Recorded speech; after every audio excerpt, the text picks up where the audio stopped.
Dhaka board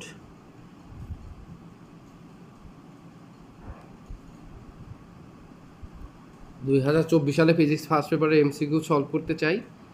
দেখো আমাদের একটা কোশ্চিন বলছে যে একটি ভূপৃষ্ঠে একটি দোলক 1 সেকেন্ডে একবার টিক শব্দ দেয়। কয়বার? একবার। 1 সেকেন্ডে একবার টিক শব্দ দেয়, এই কথাটার একটা মিনিং হচ্ছে এটা একটা সেকেন্ড দোলক। কী দোলক? এটা একটা সেকেন্ড দোলক। লক্ষ্য করো, এটা একটা সেকেন্ড দোলক। আর সেকেন্ড দোলকের অবশ্যই আমরা জানি কার্যকর দৈর্ঘ্য এল এর মানটা হচ্ছে আমাদের 99.3 সেন্টিমিটার। একে মিটার করলে হয়, এটা আমাদের মুখস্থ ভ্যালু ছিল 0.993 মিটার। তাহলে আমাদের হবে 0.993 মিটার, অ্যান্সার গ। তারপরে কোশ্চিন, নির্দিষ্ট সময় পর পর, দেখো লক্ষ্য করো, নির্দিষ্ট সময় পর পর যে গতি পুনরাবৃত্তি ঘটে, তার মানে এটা একটা পর্যাবৃত্ত গতি, কথা ছাড়া। হ্যাঁ, আচ্ছা, পরম শূন্য তাপমাত্রায় আমাদের কোনো একটা মানে পরম শূন্য তাপমাত্রা, এই কথাটার মানে কি? পরম শূন্য তাপমাত্রার গতিশক্তি আমরা জানি, গতিশক্তি ইকে ইকুয়াল টু 3/2 nRT। তার মানে আমাদের গতিশক্তির সাথে তাপমাত্রার সমানুপাতিক সম্পর্ক। আর পরম শূন্য তাপমাত্রা মানে হচ্ছে তাপমাত্রার মান 0 কেলভিন। 0 কেলভিন। যদি 0 কেলভিন হয়, তা তাপমাত্রা যদি 0 কেলভিন হয়, তাহলে গতিশক্তির ভ্যালু কত হবে বলো তো? গতিশক্তি আমাদের হবে, দেখো লক্ষ্য করো, যে আমাদের তাপমাত্রার ভ্যালু পরম শূন্য তাপমাত্রা মানে 0 কেলভিন, তার মানে আমাদের গতিশক্তির মানও কত হবে? গতিশক্তির মানও হবে হচ্ছে 0 জুল। কত জুল? 0 জুল। তার মানে আমাদের হবে 0, আমাদের অ্যান্সার হবে 0। তারপরে 7 নাম্বারটা আসো, আমাদের বলছে মহাকর্ষীয় বিভব। দেখো কোশ্চিনটা পড়ো, মহাকর্ষীয় বিভবের একক কী? আচ্ছা, আমরা আগে লক্ষ্য করি মহাকর্ষীয় বিভব কাকে বলে। আমরা বলেছিলাম যে একক ভরের কোনো একটা বস্তুকে, একক ভরের কোনো একটা বস্তুকে তড়িৎ ক্ষেত্রের মানে মহাকর্ষীয় ক্ষেত্রের মধ্যে আনতে যতটুকু কাজ করা লাগে তাকে বলা হয় বিভব। তাহলে অবশ্যই কাজের একক কি? জুল। এবং ভরের একক কি বলতো? কেজি। তাহলে জুল কেজি ইনভার্স 1। তাহলে অ্যান্সার হবে হচ্ছে জুল কেজি ইনভার্স কি? 1। দেখো বলছে একজন ব্যক্তি লিফটে ওজনহীন কখন মনে করবে? ওজনহীন মানে ওর কোনো ওজনই নাই, ওজনই নাই। আচ্ছা, তাহলে আমরা একটা জিনিস অবশ্যই মনে রাখি, সেটা হচ্ছে বলতো কার্যকর ত্বরণ নির্ণয় সূত্র কি ছিল? মনে আছে তোমাদের? কার্যকর ত্বরণ নির্ণয় সূত্র, কার্যকর ত্বরণ হচ্ছে লিফট যখন নিচে নামে, মানে আমি জানি লিফট নিচে নামলে, লিফট নিচে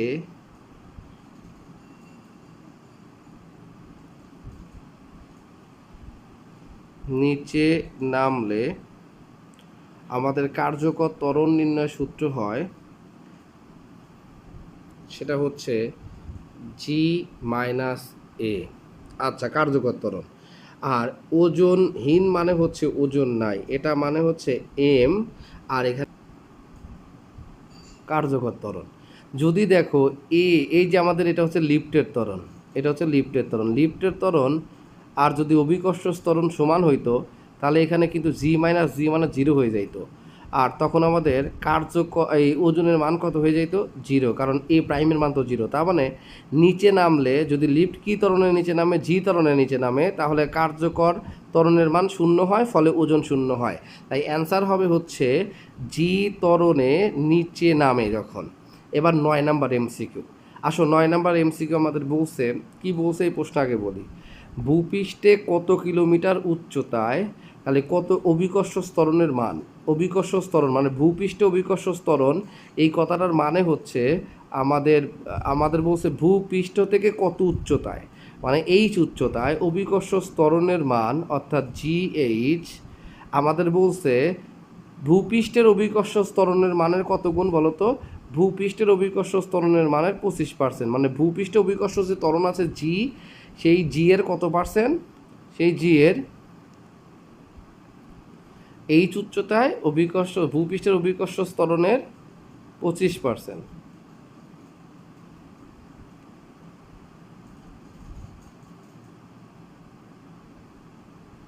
তো জিএইচ নির্ণয় সূত্র কি আমরা জানি G 1 plus H by R inverse 2 is equal to G, আর 25% মানে হচ্ছে 25/100, 25/100 মানে 1/4।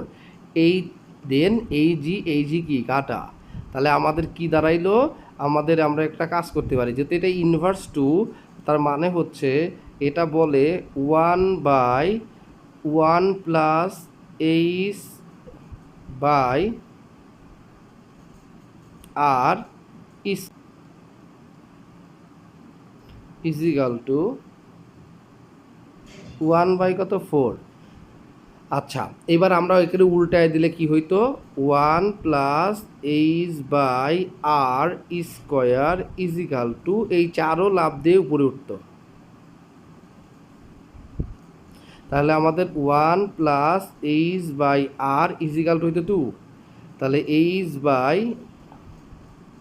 আর ইজিক্যাল টু 2 - 1 মানে 1, তাহলে আর এইচের ভ্যালু হইতো আর এর সমান। তাহলে এইচ আর আর যদি সমান হয়, লক্ষ্য করো, এইচ আর আর যদি কি হয়, এইচ আর আর যদি সমান হয়, তাহলে আমাদের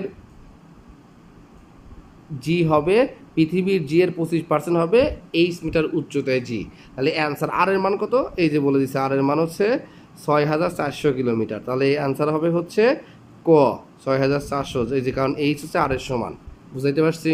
উদ্দীপক 27 ডিগ্রি সেন্টিগ্রেড তাপমাত্রায় কোনো একটা গ্যাস আয়তন স্থির রেখে, আয়তন স্থির এই কথাটার একটা মানে আছে, এই যে বলছে না আয়তন স্থির। আচ্ছা, তাহলে আয়তন স্থির থাকে কার সূত্রে, এটাকে আমি বলি, কারণ প্রশ্ন বলছে যে উদ্দীপকের ঘটনাটি কার সূত্র সমর্থন করে। খেলা হবে তাপমাত্রার সাথে চাপের, আমরা জানি তাপমাত্রার সাথে চাপের হচ্ছে পি প্রপোর্শনাল টি, আর এটাকে বলা হয় হচ্ছে চাপীয় সূত্র। কি বলা হয়? চাপীয় সূত্র। ওকে, এখন আমাদের বলছে আয়তন স্থির দেখে চাপ দ্বিগুণ করা হলো, এই কথাটার মানে কি? এই কথাটার মানে হচ্ছে পি টুর ভ্যালু হইছে পি ওয়ানের কয় গুণ বলো তো? দ্বিগুণ। তাহলে প্রশ্ন করছে চূড়ান্ত তাপমাত্রা কত, যেহেতু আমরা জানি পি প্রপোর্শনাল টি, তাহলে চাপকে যদি দ্বিগুণ করি, যেহেতু এখানে বইলা দিচ্ছে, তোমাকে বইলা দিল কি যে চাপকে দ্বিগুণ করছো, তাহলে এখানে তাপমাত্রা দ্বিগুণ হয়ে যাবে। তাপমাত্রা কয় গুণ হবে? দ্বিগুণ। এখানে তাপমাত্রা দেওয়া আছে 27 ডিগ্রি সেলসিয়াস মানে 300 কেলভিন। তাহলে এটা যেহেতু চাপ দ্বিগুণ, তার মানে যেহেতু পি এর সাথে টি এর সমানুপাতিক, চাপ দ্বিগুণ মানে তাপমাত্রা দ্বিগুণ, 27 মানে 300 কেলভিন, তাহলে অবশ্যই তাপমাত্রা হবে 300 দ্বিগুণ কত? 600 কেলভিন। তাহলে আমাদের চূড়ান্ত তাপমাত্রা আছে 600 কেলভিন। এবার বলছে একটি দ্বিপরমাণু গ্যাসের স্বাধীনতার মাত্রা কত। আমি শিখাই কেমনে। স্বাধীনতার মাত্রা হচ্ছে degree of freedom 3a - b। তো দ্বিপরমাণু মানে হচ্ছে যে কোনো একটা ধরো, যেমন অক্সিজেন, ওর কিন্তু পরমাণু আছে 2টা, তার মানে 3 × 2, এবং ওদের মধ্যে বন্ধন থাকে কিন্তু একটা, কারণ অক্সিজেন এখানে কিন্তু অক্সিজেনের সাথে একটা মাত্র ডাবল বন্ড, বন্ধনের নাম ডাবল কিন্তু একটা আছে, তাই -1, তাহলে 6 - 1 মানে 5, তাহলে অ্যান্সার হচ্ছে আমাদের 5। এটা আমরা কনস্ট্যান্ট জানি, দ্বিপরমাণুকের 5, এক পরমাণুকের 3, আর বহু পরমাণুকের জন্য ভিন্ন ভিন্ন হয়। আসো 10 নাম্বারটার মধ্যে যাই। কি বলছে? কোনো বস্তুর একক মাত্রার পরিবর্তনকে বিকৃতি বলে। কি বলে? বিকৃতি। কোনো বস্তুর বল প্রয়োগ করে যদি একক মাত্রার পরিবর্তন হয় তাকে বলা হয় বিকৃতি। পয়সনের অনুপাতের মান কত? আমরা জানি পয়সনের অনুপাত কিন্তু আমাদের -1 চাইতে বড় আর 0.5 চাইতে ছোট। -1 চাইতে বড় কিন্তু 0.5 চেয়ে ছোট, অর্থাৎ খ নাম্বার কারেক্ট অ্যান্সার। সরল দোলন গতি, do you know what is সরল দোলন গতি? আমরা জানি সরল দোলন গতি মানে হচ্ছে, এইভাবে চিন্তা করো, এখানে একটা হ্যাঙ্গার আছে, আমি একটা বব ঝুলাই দিলাম, ও কিন্তু এইদিকে দুলতে থাকে, এরকম করে কি হতে থাকে, এইভাবে দুলতে থাকে, তার মানে ওর মধ্যে গতিজড়তা আছে, এবং ও কিন্তু আবার যে ফিরে আসে এটা হচ্ছে প্রত্যয়নী বলের কারণে, কারণ আমি বল প্রয়োগ করি, প্রথমে প্রয়োগ করা বল, তার প্রত্যয়নী বল রিওস্ট্রিং ফোর্সের কারণে ওর ফিরে আসে। তাহলে এবার হচ্ছে 2 আর 3, তাহলে 2 আর 3 হচ্ছে কারেক্ট অ্যান্সার। জিনিস মনে রাখতে হবে, 10 গ্রাম ভর মানে হচ্ছে এম এর মান, কার মান? এম এর মান, এটা হচ্ছে এম। তাহলে আমরা লিখতেই পারি সবাই যে এটা হচ্ছে এম এর ভ্যালু হচ্ছে, বল এত বেগে উলম্ব একটি দেয়ালে আনুভূমিকভাবে আঘাত করে একই বেগে ফিরে আসে বা ফিরে গেল। আচ্ছা, তাহলে দেওয়ালে প্রযুক্ত বলের ঘাত কত? তো প্রযুক্ত বলের ঘাত অডিউ মেন বাই, এবং এই এককটা বলছে ডাইন সেকেন্ডে বের করতে হবে। ওকে, ডাইন সেকেন্ড কি আমরা এখন সলভ করব। ডাইন সেকেন্ড তার মানে তোমার বলের ঘাত কি বলো তো? বলের ঘাত হচ্ছে জে, আর জে হচ্ছে আমাদের এফ আর টি এর গুণফল, আর এফ আর টি হচ্ছে ভরবেগের পরিবর্তন, অর্থাৎ আমাদের এইটা কথা বুঝাইতে পারছি। আচ্ছা, লক্ষ্য করো এখানে শুধু মানটা ইউজ করতে হয়। আচ্ছা, এম কত, এবং আমাদের যেহেতু বলছে শুধুমাত্র আমাদের ডাইন সেকেন্ড, তার মানে এটা সিজিএসে চাইছে, সিজিএসে ভরের একক গ্রামই থাকতে হবে। তাহলে এম এর ভ্যালু কয় গ্রাম? 10 গ্রাম। এবার বলছে, এবার লক্ষ্য করো, এবার কি বলছে, একটা দেয়াল, একটা দেয়াল ধরো, যে দেয়ালে আমাদের একটা বল আসতেছে, যে বেগে আসতেছে তার নাম আমরা জানি, সেটা হচ্ছে ইউ। ইউ এর ভ্যালু দেওয়া আছে, যেহেতু ইউ পজিটিভ দিকে যাচ্ছে তাহলে পজিটিভ ধরবা, 100 দেওয়া আছে, 100, এবং বিপরীত দিকে একই বেগে ফিরে যাচ্ছে, তাহলে এটা হচ্ছে কার মান? এটা হচ্ছে ভি এর মান, এবং ভি এটা নেগেটিভ, কারণ বিপরীত দিকে যাচ্ছে। হ্যাঁ, ফিরে যাওয়া মানে বিপরীত দিকে, এটা নেগেটিভ 100। তাহলে এম এর মান আমরা জানি, এম এর মান 10 গ্রাম, তোমার গ্রামে রাখতে হবে। মডুলাস ভ্যালু এটা হচ্ছে -100, মাইনাস ইউ এর মানও কিন্তু 100, তাহলে এটা মানে হচ্ছে 10, শুধু পজিটিভ ভ্যালু ধরতে হবে। 100 মাইনাস 100 মানে -100 মানে 200, নেগেটিভ 200 না ধরে শুধু তোমাকে পজিটিভ ভ্যালু ধরতে হবে। তাহলে অ্যান্সার হচ্ছে 2000। এটা হচ্ছে বলের একক ডাইন আর সময়ের একক সেকেন্ড, তাহলে অ্যান্সার হচ্ছে 2000। তারপরে কি বলছে লক্ষ্য করো, পরের কোশ্চেন মজা। একটি রকেটের উড্ডয়নের প্রথম সেকেন্ডে এর ভর এত ভাগ, এটা মানে কি জানো? এটা মানে হচ্ছে dm/dt, মানে সময়ের সাথে সাথে এতটুকু হারাইছে চাই জ্বালানির হার, এবং আমাদের একটা বেগ দেওয়া আছে, দেখো এই যে এত বেগে, তার মানে আমাদের এটা হচ্ছে রকেটের বেগ ভি দেওয়া আছে। বলছে এবার ত্বরণ কত বের করো, রকেটটির ত্বরণ। এটা আমরা তো পারি, রকেটটির ত্বরণ আমরা বের করতে পারি। বলতো রকেটটির ত্বরণ এ ইজিক্যালটা আমরা কি জানি? রকেটটির ত্বরণ আমরা জানি এ ইজিক্যাল টু ভি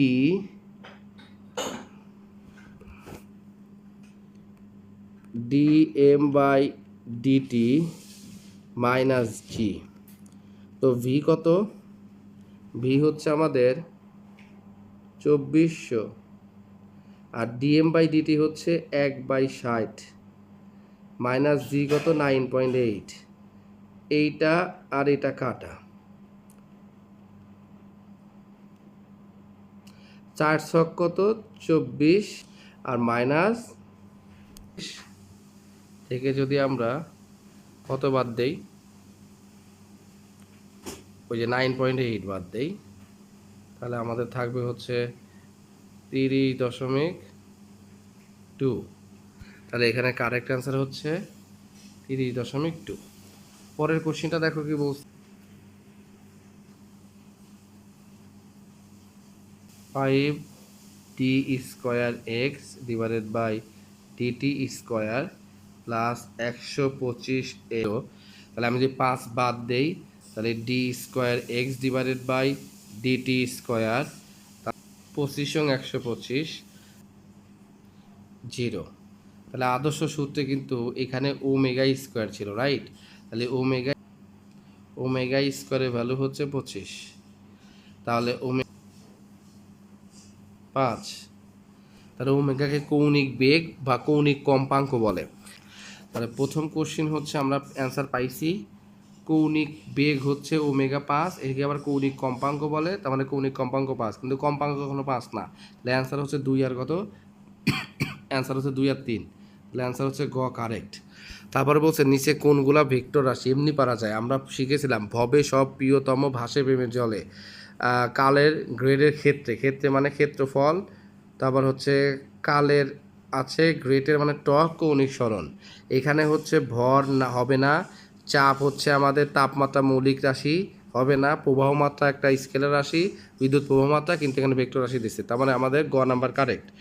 তারপরে একটা কোশ্চিন দিছে, এই কোশ্চিনটা খুব মজা, যে একটি দেয়াল ঘড়ি পশ্চিম দেয়ালের টানানো আছে, যদি কাঁটাটি ঘন্টার কাঁটা পি আর মিনিটের কাঁটাকে কিউ দ্বারা নির্দেশ করা হয়, তাহলে 12:15 পি আর কিউ এর গুণফল কত হবে? আসো আমরা যদি আমাদের মতন করে একটু দেখি, আমরা জানি এটা হচ্ছে উত্তর দিক, উত্তর জানি এটা হচ্ছে উত্তর, হলে এটা দক্ষিণ, আর এটা হচ্ছে পশ্চিম। তো একটা দেয়াল ঘড়ি এই পশ্চিমে এইভাবে আছে, হ্যাঁ, এইভাবে। এখন আমরা জানি, লক্ষ্য কইরো, এখানে এখানে হচ্ছে 12টা, আর ঠিক এই জায়গায় হচ্ছে 12:15। তো আমাদের তাহলে আমরা বলতে পারি এই বরাবর আছে হচ্ছে পি ভেক্টর, এটা, আর এই বরাবর আছে হচ্ছে কিউ ভেক্টর। তাহলে পুরো বৃত্তটা আমরা যেটা পাইলাম, যেটা এইভাবে দেওয়া আছে এরকম করে পশ্চিম অক্ষের উপরে, যার এই দিকে হচ্ছে পি আর এই দিকে হচ্ছে কিউ, তাহলে এটা হচ্ছে পি আর এটা হচ্ছে কিউ। কোশিটা ছিল হচ্ছে পি ভেক্টর কস গুণ কিউ ভেক্টর। তাহলে পি থেকে কিউ এর দিকে যাব, আচ্ছা পি থেকে যদি কিউ এর দিকে যাই, তাহলে তুমি যদি বৃদ্ধাঙ্গুল নড়াচড়া করাও, তাহলে পি থেকে কিউ এর দিকে গেলে এই দিকটা এই দিকে কাজ করে, আর এই তার মানে আমাদের এই পি থেকে কিউ এর দিকে গেলে আমাদের দিকটা, পি থেকে কিউ এর দিকে গেলে দিকটা এই দিকে কাজ করে, এই দিকে মানে হচ্ছে পশ্চিম দিক, তাহলে অ্যান্সার হবে পশ্চিম। কথা বুঝে, অ্যান্সার হবে তাহলে 12:15 পি আর কিউ এর দিক হবে পশ্চিম দিক। এবার 12টা বাজে যখন, তখন হচ্ছে আমাদের ঠিক ওই মুহূর্তে পি আর কিউ এর ইয়াটা কেমন হবে? আসো আমরা বৃত্তের ভিতরে দেখি। মনে করো ঠিক 12টাই বাজে, 12টা মানে আমাদের ঘন্টার কাঁটাও এই দিকে, মানে পি ভেক্টরও এই দিকে, বুঝো, আবার মিনিটের কাঁটাও কিন্তু এই দিকে, পিও এই দিকে, আবার 12টাই যেহেতু বাজে, তারপর আমাদের কিউও কিন্তু ঠিক 12টার কাঁটার উপরেই, তাহলে এখানে কিন্তু আমাদের কিউ রয়েছে। তাহলে যেহেতু একই দিকে, তাহলে মধ্যবর্তী কোণ থিটার মান কত ডিগ্রি বলো তো? 0 ডিগ্রি। যদি 0 ডিগ্রি হয়, তাহলে বলো তো আমরা কস গুণ মানে কি জানি? কস গুণ ভিতরে থাকে হচ্ছে সাইন থিটা, আর থিটা 0 ডিগ্রি হলে সাইন 0 ডিগ্রির মান 0, তার মানে কস থিটার মান হবে 0। যে বস্তুর গতি জড়তা কোনটি সমানুপাতিক? আমরা জানি গতি জড়তা ভরবেগের সমানুপাতিক। আচ্ছা, তারপরে কোশ্চেন হচ্ছে, একটি গাড়ি 10 মিটার/সেকেন্ড বেগে সমবেগে চলতেছে, নিচে কোনটি সত্য? আমরা সবাই যেটা জানি সেটা হচ্ছে, গাড়ি যদি চলে তাহলে মোট প্রযুক্ত বল 2 ভাগে ভাগ হয়, সেটা হচ্ছে আমাদের কার্যকর বল এবং আমাদের ফ্রিকশনাল ফোর্সের কী ফল? যোগফল, ফ্রিকশনাল ফোর্স এফএফ। আচ্ছা, এখন আমাদের যদি বলছে সমবেগে চলে, সমবেগে বস্তুর চলমান বস্তুর ত্বরণ থাকে না, আমরা জানি সমবেগে বস্তু চললে ত্বরণ থাকে না। আমরা যে এফ আর এর পরিবর্তে যে এম এ লিখি কার্যকর বল, আর এখানে এফ এফ থাকলো, যেহেতু সমবেগে চলমান বস্তুর ত্বরণ থাকে না, তার মানে ত্বরণ নাই, তাহলে আমরা বলতে পারি শুধু এই পাশে থাকবে হচ্ছে এফ এফ, আর এই পাশে প্রযুক্ত বল এফ। তাহলে প্রযুক্ত বল এবং ঘর্ষণ বল সমান হয়ে যাওয়া, তাহলে এখানে অ্যান্সার হচ্ছে গাড়ি দ্বারা প্রযুক্ত বল ঘর্ষণ বলের সমান। খ নাম্বার।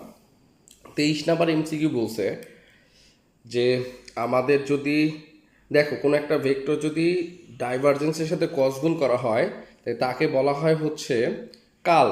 কাল যদি শূন্য হয় তাহলে বস্তুটি কি হবে বলো তো?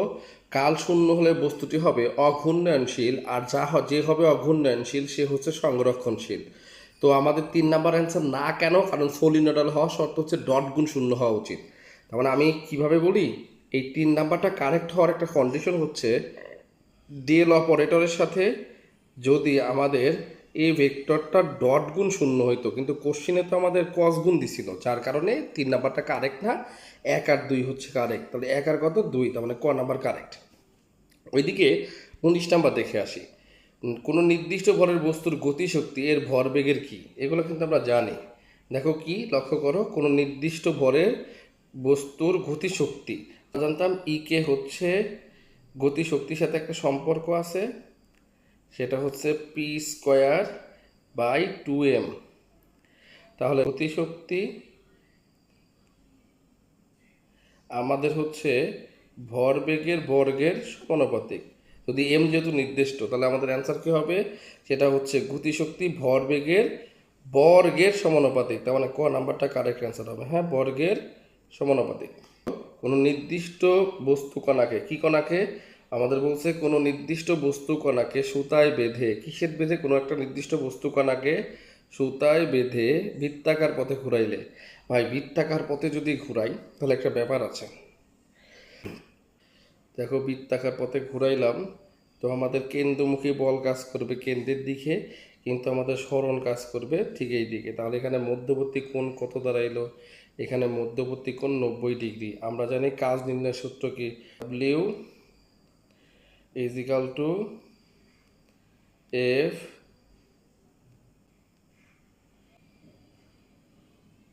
থিটার মান কত ডিগ্রি, 90, cos 90 ডিগ্রির মান কত, 0। তার কারণে কাজের মান কি হয়ে গেল, 0।